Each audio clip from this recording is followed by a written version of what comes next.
बिस्मिल्लाहिर्रहमानिर्रहीम। अस्सलाम वालेकुम नाज़रीन, आप देख रहे हैं सरेआम न्यूज़। खबर शामिल करेंगे दौलतनगर से। बशारत फजल पाट की रिपोर्ट के मुताबिक थाना दौलतनगर के इलाका फतेहपुर के मेन बाजार में साबर शराब की दुकान में दिन दिहाड़े डकैती की दौराना वारदात। मुसल्लह अफराद ने गन पॉइंट पर सोना और नकदी लूट ली है। ये जानते हैं साबर शराब की वारदात की कहानी इन्हीं की ज़ुबानी। जी,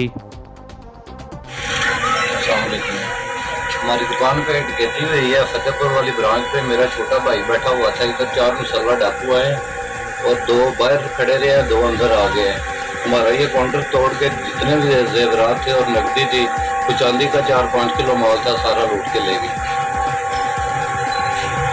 दोबारा फिर 2 बंदों के साथ पास कलेक्शन कोप थी और 2 के पास 9mm पिस्टल थे।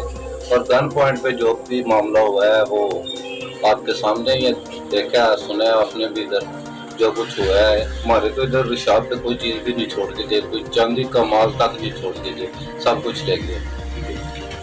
तकरीबन कितना नुकसान हुआ आपका? नुकसान तकरीबन इतना अभी बरीकी तक तो नहीं गए, लेकिन 80-90 लाख का तो तकरीबन बनता ही है।